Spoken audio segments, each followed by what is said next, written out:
Merry Christmas, everyone. Welcome to Southern Wreaths. If you haven't yet, please subscribe to my channel and be sure to give me a thumbs up. Today I'm going to make this super unique evergreen pine Christmas wreath. These are the supplies I used. I'm going to quickly go through and show you. These I already had from Old Time Pottery, and all the rest of the stuff I picked up at Hobby Lobby. The evergreen base that I was actually purchased off a marketplace. Someone was selling a bulk of them. They had like 15 of them, and they had lights, so this wreath does light up. I'll try to link everything below. With Christmas going out, Hobby Lobby might not have everything listed. I know I had trouble finding the Grinch hat. I couldn't find it to list it, but they do have it at Hobby Lobby. So all of this stuff was purchased at Hobby Lobby except for the top left greenery. I got it at Old Time Pottery. That or the Christmas place in Pigeon Forge. I can't remember exactly. Either way, there will not be a link for those because you can't. There's nothing online for Old Time Pottery or the Christmas place.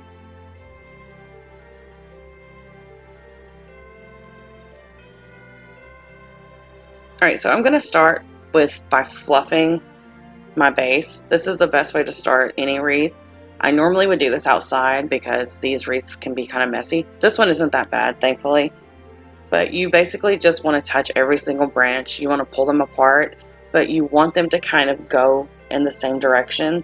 So if you're kind of laying them a little bit to the left, you want to keep that the whole way around, because a natural wreath, if you bought it, would be like that. Everything would be kind of uniform and going in the same direction. But you definitely don't want to see the base, and you want it to be nice and fluffy. And it does take a while to do this. You'll want to do this with any of your evergreen wreaths or pine wreaths. Even if you just keep them plain, you'll want to make sure you fluff them. It does make a big difference. Now I'm just going to do this real quick and I'll speed it up for you. So I had some technical difficulties with this particular wreath, and when I went to edit one of my files, it was corrupt, and it was basically how I started this wreath. Thankfully, I add so much to it that I'm still able to show you how I did it. Here I'm showing you how I add the giant ball. Basically, you want to kind of create balance on your wreath. So I have a large gold frosted ornament on this side, so I do the same on the opposite side. If you can see some of these gold ones with the tiny pine cones, I have them spread out throughout. You kind of want to make it even. You don't have to make it exactly mirrored, because that kind of won't look good after a while. But you do want it to be symmetrical. You want it to be nice and even. You don't want one side to be heavier than the other, unless you're adding a bow to the opposite side. So with this poinsettia, I wanted these colors sprinkled throughout, but I didn't want just one big flower. So I'm pulling it apart. I was given a photo and told, use this as inspiration. I want it to be like this, but in these colors. So basically what I'm doing is trying to recreate it, but doing it my own way. I don't copy people's wreaths for the most part. Sometimes I will if it's a simple wreath, but it's not. I still make it my own, even if it looks like a copy. I can change up any part of it that I want. And I am using Gorilla Glue hot glue to attach everything to this wreath. Except for the larger things, I may have used some wire if I needed to. Or I also could have wrapped it around using the actual wreath itself. You can use the ties on the wreath, the branches, to wrap around things. And this poinsettia was velvet, and it had glitter outline. It was so beautiful. So I really liked being able to tear it apart and just sprinkle it throughout. It brought all that nice texture. That was a big thing with this particular wreath. I wanted lots of different texture, lots of different greens and whites and the burgundy, because she wanted gold, burgundy, and hunter green. I did mix up the golds a little bit. There's some like champagne colored, and there's also some like a richer gold. They all work together, I think. And like with these little berry picks that are here, when I pulled those apart, they left a long stem, so I was able to wrap that around the back as well as use hot glue. Most of everything I'm using is on a wire base, so you can manipulate it to the way you want it to look on your wreath. And every once in a while I will stop and I hang it up in front of me.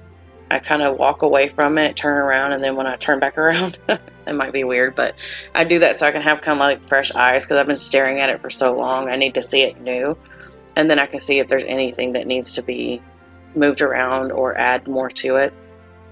That's a big tip I can give you when you're doing these. Don't use up all of one thing, like these gold leaves. Don't use them all up. Keep a couple to the side, so at the end, if you need to add more of that color somewhere, you can. The same with all of it. Now with of course, the large ornaments and stuff, you don't want to do that. Your large items on your wreath, you can't really hold those to the side. But the smaller things, branches and berries and stuff like that, you can hold off. Just keep a couple to the side. And then if you don't use them, then you have extra. But usually you can find somewhere to stick them. And I do like to work in kind of a section. So like I'll do the top part that you see, like the flat top part. Then I'll go around and work on the outside. And then I'll work on the center of the wreath. This way I get lots of balance and I know everything's covered.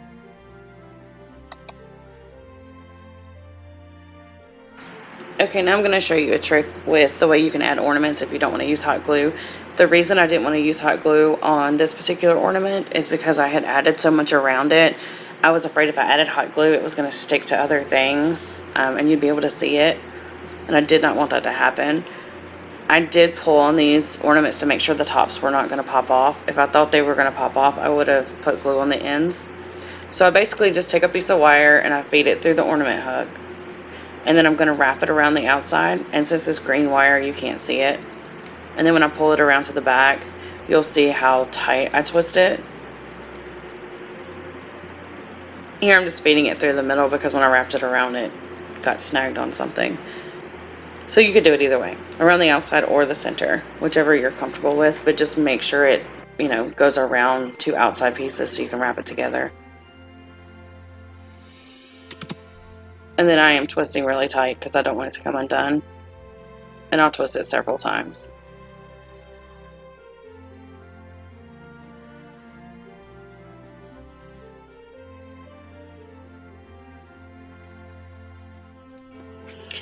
If you don't feel comfortable using hot glue, you can actually attach everything using wire. That just seems like a big headache to me. See, like these have these long stems, so I was able to stick it through and then wrap it around one of the branches, and then I'll either tuck it in or I'll trim it away. These are super forgiving to make because you can hide everything inside of all the different colors. See, here's another branch that I had that I'm just pulling it apart to use the leaves in different places. These I thought were so pretty. It's so hard to see it in person, but it's got like a gold leaf over top. It's so pretty. And I'm just showing you how I stick it through, and then I have the wire part. I'm going to bring it around, and then pick a branch and twist it. And then you can always put the branch back where it was. Nice and secure. Now I'm just going to speed it up and let you listen to some Christmas music.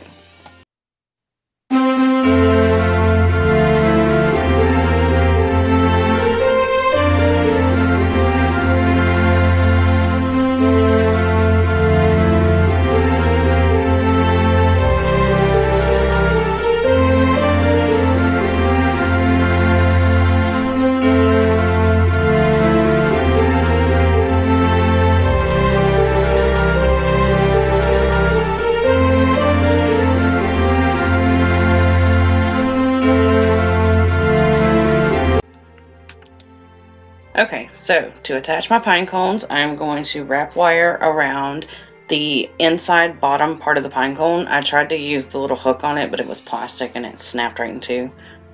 If you're wondering about the feathers, my customer wanted a very unique wreath. So in the picture she sent me, it had feathers. She wanted the feathers. So I put them on. Again, I lost that footage. I just basically bought one of those feather picks from Hobby Lobby. I tore it apart and kind of wrapped it around a pipe cleaner or a wire. I think I used these thick wires over here actually. and I put it, you know, connected it, and then that wasn't full enough, so I did go through and add a few little sprigs here and there to make it nice and full.